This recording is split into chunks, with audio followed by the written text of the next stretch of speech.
गोष्ठी कवि चैनल में आपका हार्दिक स्वागत है। मैंने कही कहानी प्रोग्राम के अंतर्गत आज हम आपके सामने प्रस्तुत करने जा रहे हैं ग्वालियर मध्य प्रदेश से आदरणीय सुबोध चतुर्वेदी जी को। आपको कहानी लिखने की प्रेरणा अपने आसपास के परिवेश और किसी खास चरित्र से जिसने आपको प्रभावित किया से मिली और आपने कहानी लिखना प्रारंभ किया। आज की कहानी में व्यक्ति के जीवन में बचपन का एक खास स्थान होता है जो आजन्म भुलाए नहीं भूलता। उसे बचपन बार बार स्मृति के जरिए उसी स्थान पर खींचकर ले जाता है जहाँ से जुड़े होते हैं आत्मीयता के तार। इसी संदर्भ को लेकर आज यहाँ पर यह कहानी प्रस्तुत की जा रही है और इस कहानी को प्रस्तुत कर रही हैं आदरणीय सुबोध चतुर्वेदी जी। तो सुनते हैं सुबोध चतुर्वेदी जी द्वारा लिखित कहानी। नमस्कार। कहानी का शीर्षक है स्वप्न भंग। अभी बस के आने में देर है, शायद 2 घंटे और इंतजार करना होगा।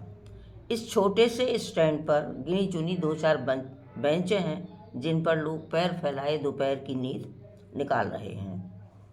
वह हाथ में अटैची लिए अपने को त्रासद स्थिति से बचाने की पूरी कोशिश कर रही है, परंतु आंखों में घेर आई बदली बार बार बरसने को आतुर हो रही है।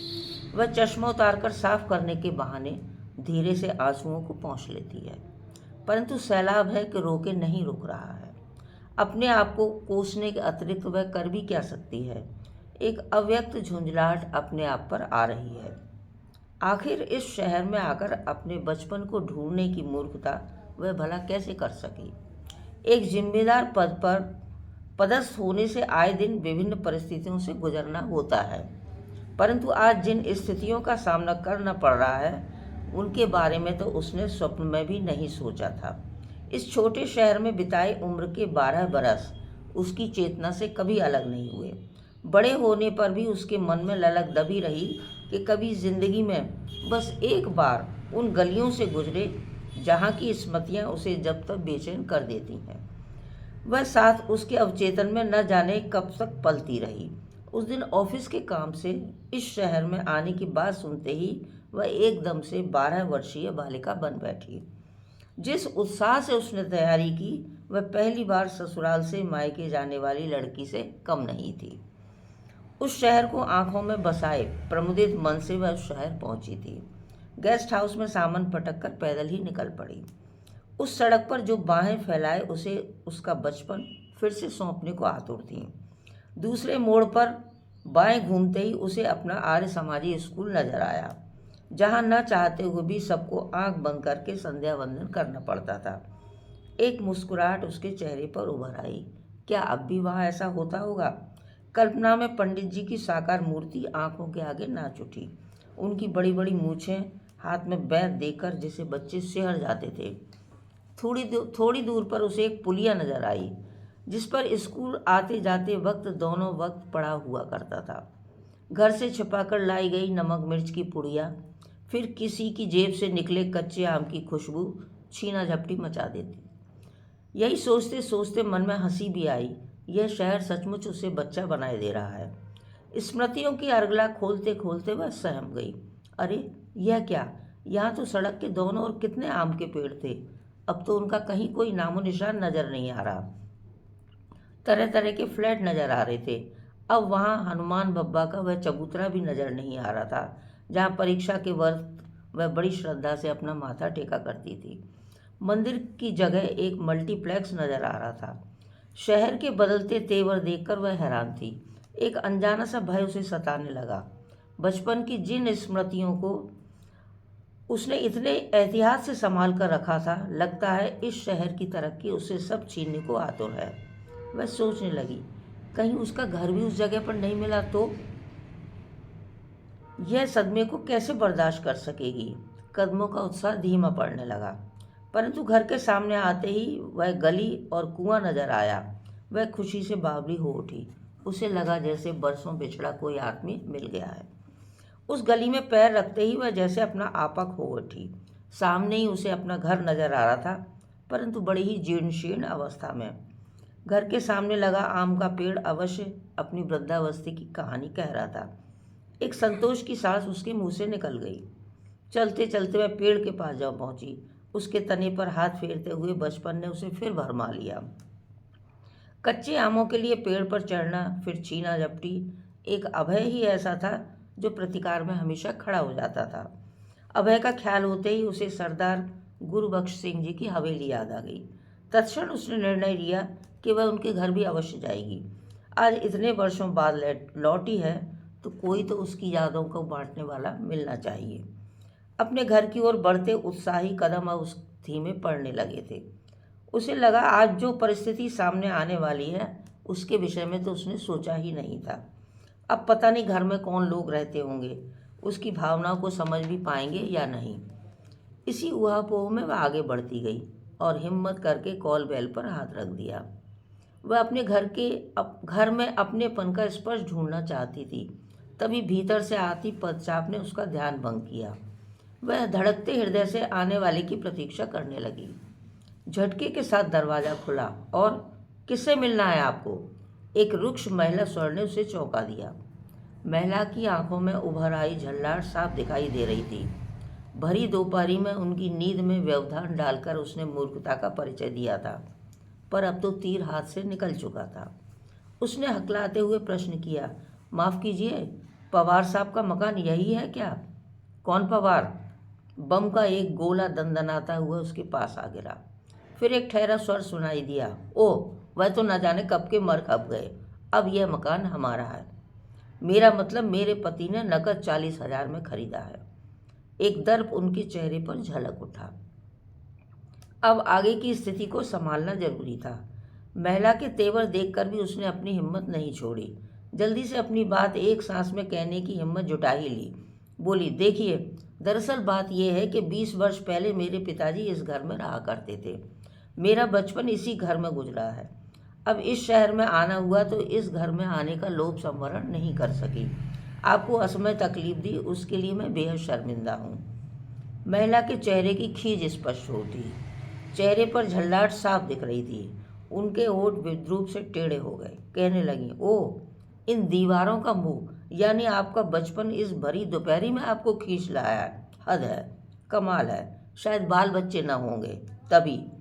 उनकी बात पूरे होने के पहले ही 2-3 बच्चों के आपस में लड़ने झगड़ने के स्वर कानों में टकराए। वे झल्लाते हुए अंदर की ओर मुड़ी, फिर एकाएक याद आने पर वापस पलटी। बोली, अब आइए भी, इतनी दूर से भरी दोपहरी में चली आ रही हैं तो देख लें अपना घर, हमारा भी क्या बिगड़ जाएगा। यहाँ तो ऐसे फंसी है गृहस्थी के जंजाल में, पता ही नहीं चला कब बचपन गया और कब जवानी गुजरी जा रही है। कहते कहते उन्होंने अपनी खीज बच्चों पर निकाल डाली। अरे अरे, ये आप क्या कर रही हैं? कहते कहते वह अचानक रुक गई। महिला की आंखों में उभर आई अवहेलना का भाव उसने पहचान लिया। उसकी अनाधिकार चेष्टा उन्हें पसंद नहीं आई थी। एक 13 साल की लड़की को लगभग उसकी ओर ढकेलते हुए उनका स्वर उभरा, जारी कम्मो, इन मैम साहब को अपना घर दिखाला। अपने मान सम्मान को भूल वह तुरंत कम्मो के पीछे आंगन की ओर निकल आई। मन की प्रसन्नता वापस लौट आई, पर आंगन में आते आते उसकी निगाह दीवार से जा टकराई। बेसाख्ता उसके मुंह से निकला, अरे यह क्या? यह दीवार ने आंगन को 2 हिस्सों में बांट दिया था। कल्पना में वह आंगन में फैली चमेली की बेल, पपीते के पेड़, खिलते हुए मोगरा के पौधों को देख रही थी, परंतु वास्तविकता कुछ और ही नजर आ रही थी। तभी कानों में फिर तिक्त स्वर आया, दीवार नहीं उठाते तो क्या करते? ऐसे में किराएदार रखना संभव है क्या? इतनी बड़ी दीवार होते हुए भी मोह हमारी सब बात की खबर रखते हैं। किराएदार? अनजाने में उसके मुंह से निकल पड़ा, और क्या? तुम क्या सोचती हो, 5 बच्चों के साथ गुजारा अकेली तनख्वाह में हो सकता है क्या? लगता है घर गृहस्थी के फेर में नहीं पड़ी हो। उनकी सारी कटुता खीज इन शब्दों में मुखर हो उठी। वे आर्थिक तंगी से गुजर रही थी, दोष उनका भी नहीं था। वह घूम घूम कर वे 2 ही कमरे देखने लगी जो उसकी सरहद में थे। बाकी 2 कमरे और लंबा बरामदा पार्टीशन वाले हिस्से में चला गया था, परंतु दूसरी ओर जाने का उत्साह चुक गया था। आशा का संबल एक अभी भी बाकी था। सामने दिख रही थी सरदार गुरुबख्श सिंह जी की हवेली। पूर्ण आत्मविश्वास से लवरेज वह हवेली के विशालकाय दरवाजे पर जा खड़ी हुई। हवेली में आधुनिक तरीके से काफ़ी कुछ परिवर्तन हो चुका था। एक मुस्कान उसके चेहरे पर उभार आई। क्यों न हो, आखिर बड़े ठेकेदार ठहरे। पोर्च में 2 गाड़ियां खड़ी थीं। धड़कते हृदय से उसने घंटी पर हाथ रख दिया। तुरंत ही दरवाज़ा खुल गया। एक नौकर आंखों में ढेर सारे प्रश्न लिए सामने खड़ा था। जल्दबाजी में उसके मुंह से निकला, सरदार गुरुबख्श सिंह जी हैं क्या?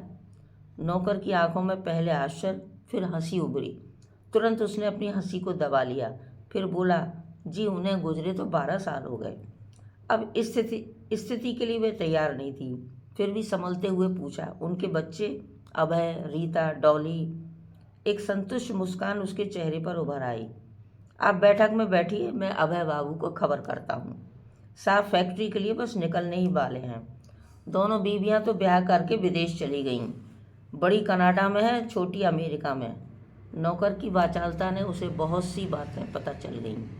एक संतोष मन में हुआ, चलो अभय तो मिला, क्या उसे बचपन की वे बातें याद होंगी? काफ़ी देर बाद नमस्ते का स्वर उसके कानों से टकराया। वह हड़बड़ाकर उठ खड़ी हुई। हाथ यंत्रवत जुड़ गए, पर मुंह से एक शब्द भी नहीं निकला। सामने एक लंबा चौड़ा सुदर्शन व्यक्ति खड़ा था। वह उसमें बचपन के अभय को खोजने की कोशिश करने लगी।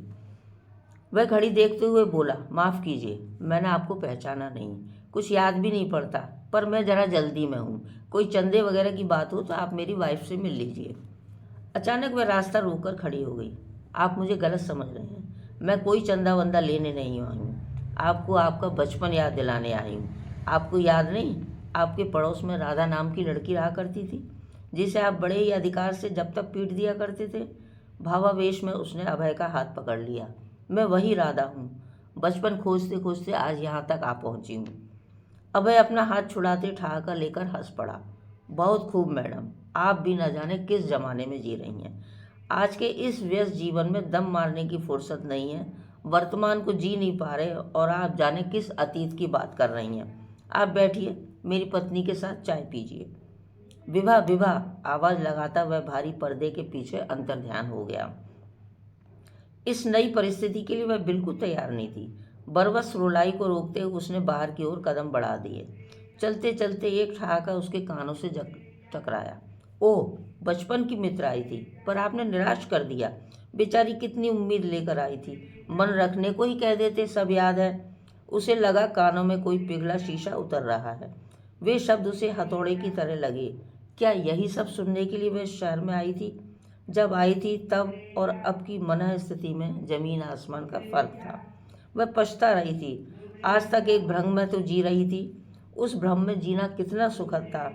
अब इस शहर ने जो परायापन दिया है, जो कटु स्मृतियाँ साथ लेकर जा रही हैं, क्या वे उसे कभी चैन से जीने देंगी?